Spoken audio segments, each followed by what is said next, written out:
नमस्कार मित्रों, देश के सभी लोगों को वीर बाल दिवस के भारतीय जनता पार्टी की ओर से बहुत बहुत शुभकामना। और अपने बीच भारतीय जनता पार्टी के माननीय राष्ट्रीय प्रवक्ता और सांसद डॉक्टर सुधांशु त्रिवेदी जी आपको संबोधित करेंगे। मेरा विनम्र निवेदन है माननीय सुधांशु जी से आपको संबोधित करें। शुरू करें। मित्रों, आज पूरा देश गुरु गोविंद सिंह जी के साहिबजादों के बलिदान के इस पावन अवसर पर वीर बाल दिवस मना रहा है। बाल दिवस यह देश पहले भी मनाता रहा, परंतु प्रधानमंत्री जी ने वीर बाल दिवस यानी जो भारत के शौर्य का प्रतीक है उसे मनाने की घोषणा की थी। और आज पूरा देश उत्साह के साथ, गरिमा के साथ उस बलिदान को याद कर रहा है। परंतु इसी अवसर पर एक दूसरी तस्वीर उभर कर सामने आती है जो हृदय में बहुत पीड़ा उत्पन्न करती है। बेलगावी में कांग्रेस के द्वारा जो आयोजन किया जा रहा है उसमें बीजेपी कर्नाटक की तरफ से एक ट्वीट जारी होता है जिसमें भारत के नक्शे में पाक अधिकृत कश्मीर और अक्साई चिन्ह गायब दिखता है। आप लोग इसको जाके चेक कर सकते हैं ट्विटर पे। कई बार इन्होंने इससे पहले भी किया है, डिलीट करने का प्रयास किया गया, कुछ ट्वीट्स डिलीट भी किए गए थे। और महत्वपूर्ण बात यह है कि महात्मा गांधी की फोटो के साथ लगा है। तो इसलिए आज के इस अवसर पर मैं अपनी वेदना व्यक्त करना चाहता हूं कि ये वो भारत देश है क्या इसी के लिए जिसके लिए राणा प्रताप ने घास की रोटी खाई थी, इसके लिए शिवाजी ने जान की बाजी लगाई थी, जिसके कारण रण में कूदी रानी लक्ष्मीबाई थी, जिसके कारण भगत सिंह ने फांसी गले लगाई थी, जिसके कारण गुरुपुत्रों ने अपनी जान लुटाई थी, और जिस भारत मां के टुकड़े करते तुमको लाज ना आई थी, उस भारत मां की यह छवि तुमने आज दिखाई है। अब इससे एक बात बहुत साफ हो गया है कि भारत को छिन्न भिन्न करने का स्वप्न देखने वाले शक्तियां, भारत को तोड़ने का ख्वाब देखने वाली ताकतों के साथ कांग्रेस के गठजोड़ की तस्वीर अब एकदम साफ हो गई है।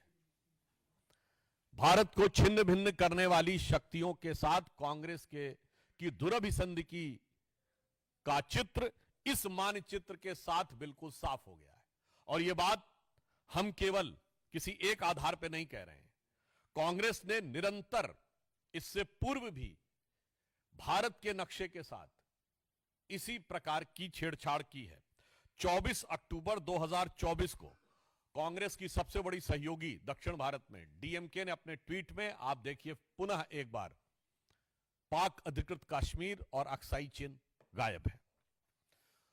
कांग्रेस के वरिष्ठ नेता ने श्री शशि थरूर ने 30 सितंबर 2022 को कांग्रेस के आंतरिक चुनाव का यानी अध्यक्ष पद का जो चुनाव हो रहा था उसके प्रत्याशी के रूप में जो अपना मैनिफेस्टो जारी किया, देखिए एक बार फिर ये ट्वीट डिलीट कर दिया गया था मगर इसके स्क्रीनशॉट्स अवेलेबल हैं। 30 सितंबर 2022 फिर पाक अधिकृत कश्मीर और अक्साई चिन्ह गायब है।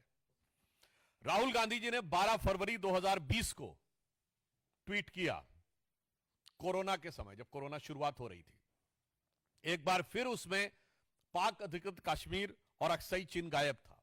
इवन आपको ध्यान हो एक बार इन्होंने ट्वीट किया था जिसमें कि नॉर्थ ईस्ट ही गायब था, जिसको लेकर असम के मुख्यमंत्री हेमंत बिश्व शर्मा जी ने बड़ी कड़ी आपत्ति भी दर्ज की थी।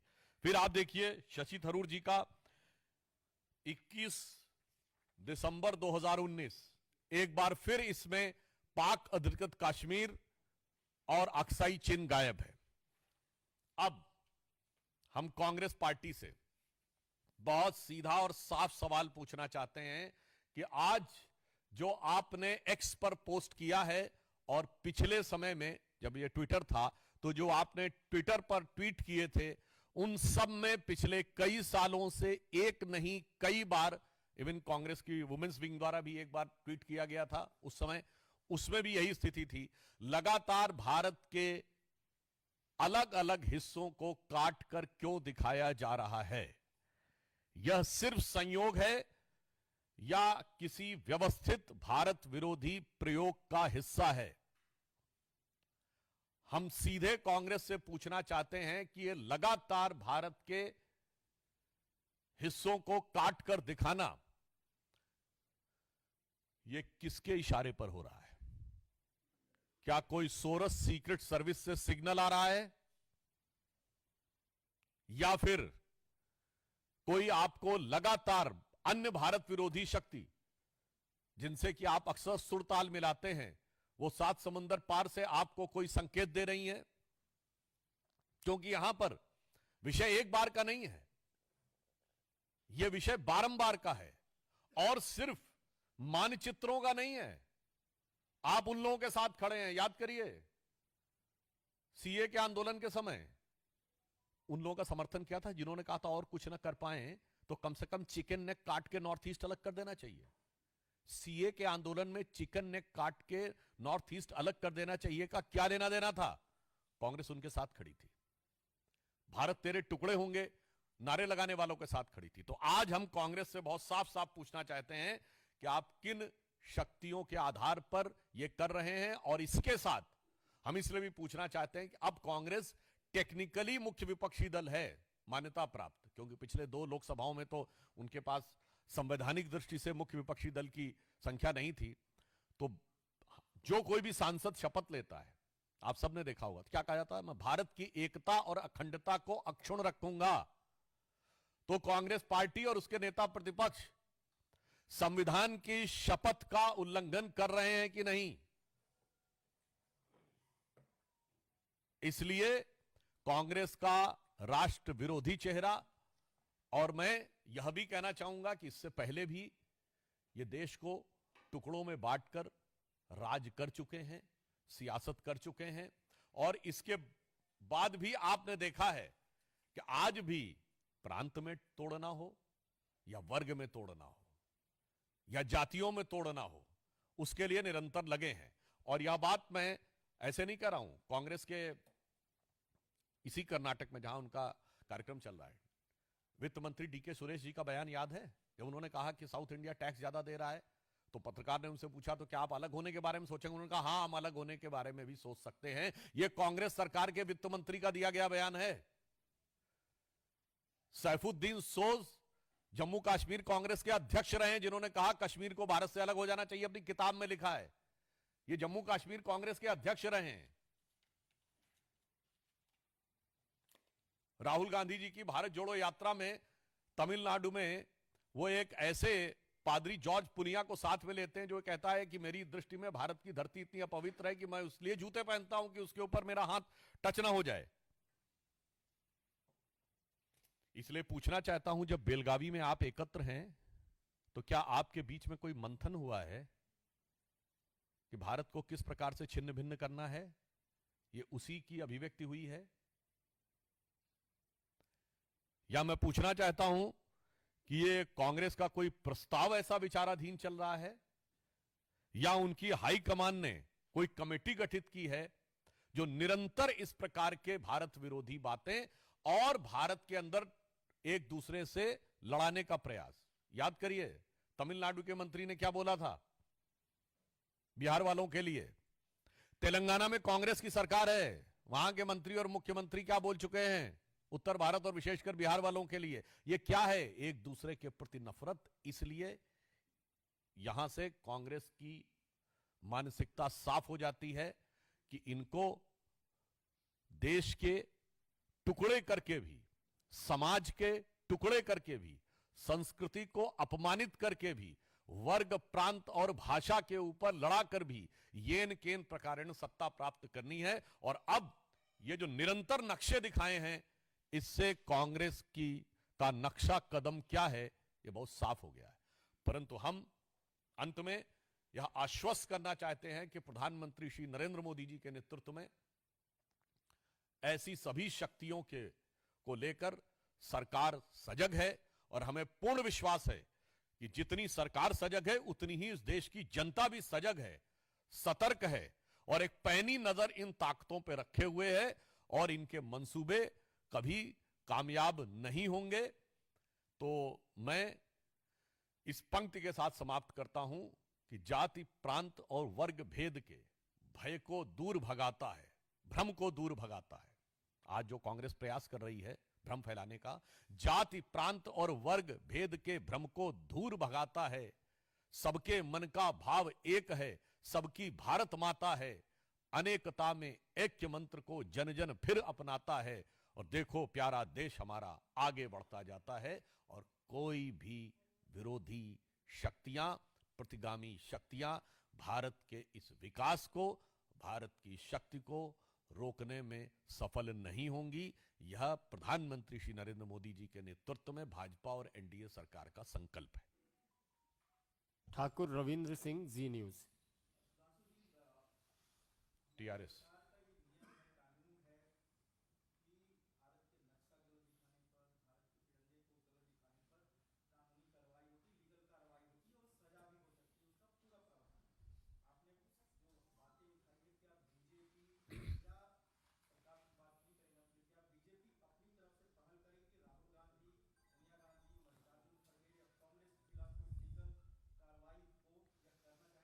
देखिए रवीन जी, मैंने अपने वक्तव्य में स्पष्ट कहा कि पहली बार कॉन्स्टिट्यूशनली 2 लोकसभाओं के बाद कांग्रेस के पास कॉन्स्टिट्यूशनली नेता प्रतिपक्ष का पद है।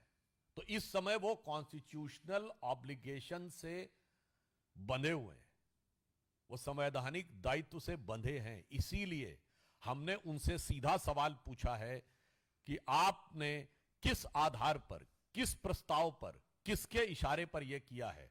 सवाल संवैधानिक और नैतिक है, कॉन्स्टिट्यूशनल और मॉरल है और पॉलिटिकल है, यानी 3 चीजें हैं, पॉलिटिकल, मॉरल एंड कॉन्स्टिट्यूशनल, नैतिक, संवैधानिक और राजनीतिक। यदि इस प्रश्न का उत्तर कांग्रेस नहीं देगी तब फिर अन्य विकल्पों के बारे में भी विचार किया जा सकता है। आमोद राय, टीवी 9।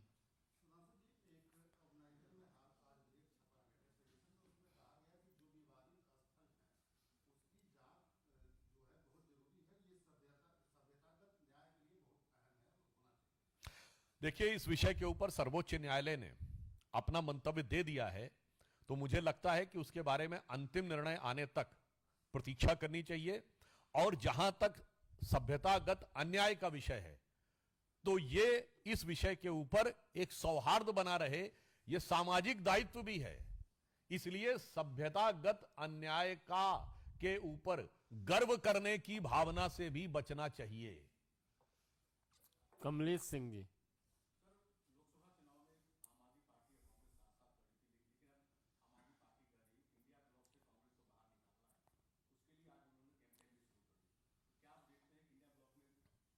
ये पहली बात तो मैं स्पष्ट कर दूं कि इंडिया ब्लॉक जैसी कोई चीज पार्लियामेंट में अस्तित्व में नहीं है। इससे साफ समझ में आ जाता है कि एक धोखा था। और इसलिए कि जैसे हमारा एनडीए है, तो एनडीए की विधिवत बैठक हुई जिसमें प्रधानमंत्री श्री नरेंद्र मोदी जी एनडीए संसदीय दल के नेता चुने गए। एक एक सांसद का साइन किया हुआ प्रस्ताव है और लोकसभा अध्यक्ष के पास भी उसकी सूचना है और राज्यसभा के सभापति के पास। इंडिया गठबंधन का कौन नेता है, किसी प्रकार का कोई प्रस्ताव तथा कथित इंडिया गठबंधन के दलों के सांसदों के द्वारा साइन किया हुआ कोई लेटर न लोकसभा अध्यक्ष के पास है न सभापति के पास है। इसका मतलब इनके लिए आज आम आदमी पार्टी, जो पहले आम बनती थी, अब वो बड़ी खास पार्टी हो गई है। तो इनके लिए मैं कहना चाहूंगा कि बेनकाब चेहरे हैं, दाग बड़े गहरे हैं। बेनकाब चेहरे हैं, दाग बड़े गहरे हैं और टूटता तिलिस्म आज सच से भय खाता हूं। और आगे की लाइन थी, ये जानते कब लिखा गया था? जब जनता पार्टी का गठबंधन टूट रहा था तो अटल जी ने दुखी होकर यह लिखा था। जब गठबंधन टूट रहा था, क्योंकि सब आपस में बहुत सारी कारणों से आज स्वार्थ के कारण जुड़े अलग हो रहे हैं, तो उन्होंने लिखा था गीत नहीं गाता हूं। तो वही उन्होंने लिखा था, आज उनके ऊपर लागू होता दिख रहा साफ इंडी गठबंधन पे कि बेनकाब चेहरे हैं, दाग बड़े गहरे हैं, टूटता तिलिस्म आज सच से भय खाता हूं, गीत नहीं गाता हूं। कि तो इनका गीत सिरे नहीं चढ़ रहा। एक मिनट, आनंद पांडे।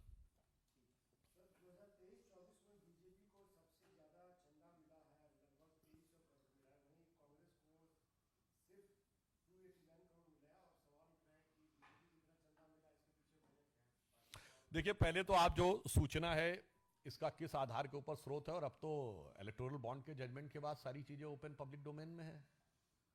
अब तो सवाल यह भी पूछना चाहिए कि कांग्रेस को इससे पूर्व में, हमारी तो कितने राज्यों में सरकार है, 19-20 राज्यों में, और तीसरी बार केंद्र में सरकार है। कांग्रेस शासित जिन राज्यों में उनको मिला है, जो इलेक्टोरल बॉन्ड से सामने आया था, आज तक उन्होंने उसका जवाब नहीं दिया है। और मजे की बात यह है, हमारे चंदे का तो हिसाब है 2014 से पहले तो कोई हिसाब ही नहीं है। हम पूछना चाहते हैं, क्या हवाई जहाज के बिल नहीं पे होते थे? क्या जो लोग उनके कार्यकर्ता जाते थे उनका होटल में रहना, गाड़ी, इन सब के खर्चे नहीं होते थे? एक पाई का हिसाब नहीं है। इसीलिए मेरा मानना है कि इस विषय पे हमारी सरकार का प्रयास और पार्टी का प्रयास पूर्ण पारदर्शिता का है, और इसका मैं प्रमाण देना चाहता हूं। दिल्ली का भी चुनाव होने वाला, आपको याद हो ना, 8-10 साल पहले आम आदमी पार्टी ने एक बार कहा था चाय पार्टी करते हैं, और चाय पार्टी की टिकट कितने का था? 20,000 रुपए का। याद है 20,000 रुपए क्यों था? क्योंकि तब तक नियम यह था कि 20,000 रुपए तक का अगर किसी ने कंट्रीब्यूशन दिया है तो उसका डिटेल देने की जरूरत नहीं है, वो कैश में दे सकता है। इसीलिए 20,000 रुपए की चाय थी। अच्छा, चाय क्यों थी? 20,000 में तो खाना भी खिलाया जा सकता है, खाने में तो काउंटिंग हो जाएगी कि कितने लोगों ने खाया। चाय में कोई काउंटिंग नहीं हो सकती कि कितने लोग आके पी गए। हमारी सरकार ने, मोदी जी की सरकार ने आने के बाद उस 20,000 को 2,000 कर दिया। अब चाय पिलाना मुश्किल हो गया है, चाय वाले ने जिस मुकाम पे पहुंचाया है। मोहित भट्ट।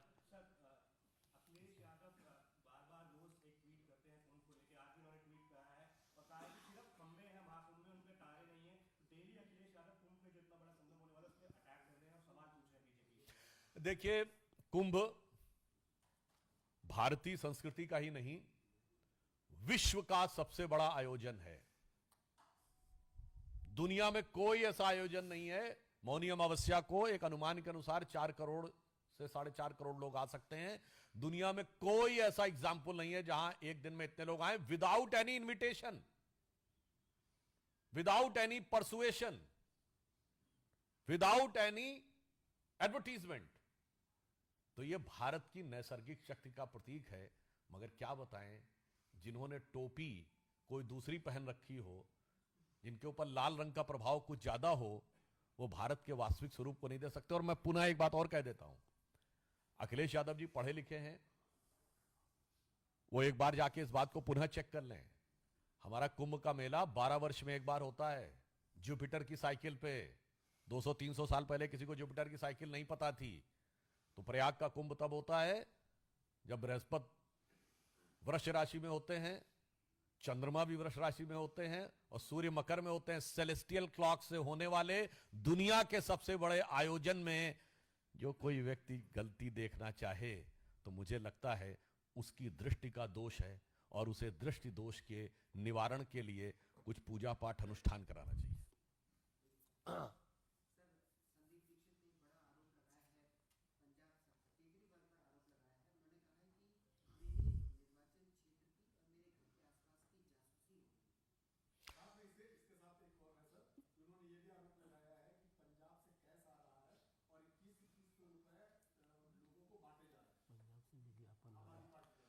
देखिए, बहुत गंभीर बात है, क्योंकि इस प्रकार की बातें भी आई हैं कि पंजाब सरकार से विज्ञापन हो रहा है। क्या सत्य है यह तो पता चलेगा, परंतु पंजाब सरकार क्या कर रही है, यदि यह आरोप सही है, यह तो उन दोनों के बीच की आपस की बात है।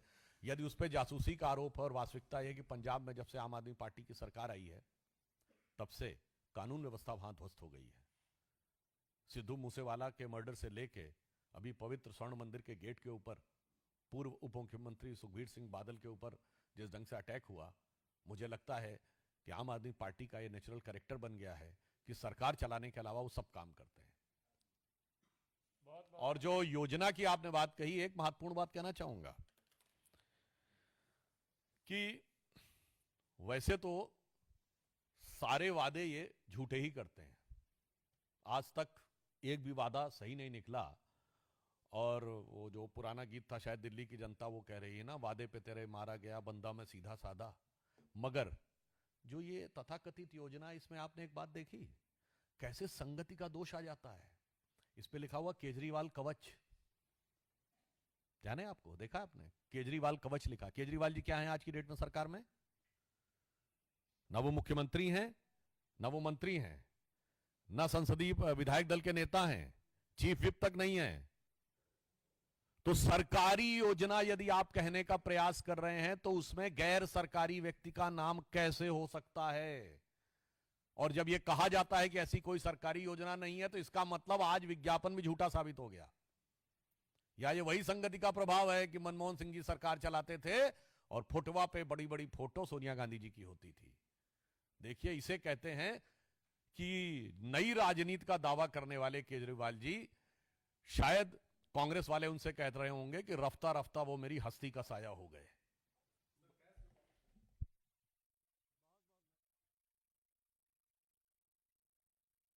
देखिए, उनके ऊपर नाना प्रकार के आरोप लग चुके हैं। कोई ऐसा आरोप नहीं बचा है जो आम आदमी पार्टी के किसी नेता, विधायक, मंत्री पर न लगा हो। फर्जी डिग्री से लेके स्वास्थ्य में भ्रष्टाचार से लेके एक पौवे के बदले दूसरा पौवा फ्री देने से लेके, माफियाओं के साथ बातचीत करने से लेके, और उनके एक विधायक के ऊपर उनकी पत्नी ने आरोप लगाया था कि कुत्ते से कटवाते थे। तो मुझे लगता है इतने विविध प्रकार के आरोप लग चुके हैं, तो हो सकता है उसी आरोपों की श्रृंखला में यह भी एक आरोप हो। तो कोई नई बात नहीं है, क्योंकि ये नई राजनीति के नए नए चेहरे हैं जो आम आदमी पार्टी के द्वारा आज दिखाई पड़ रहे हैं।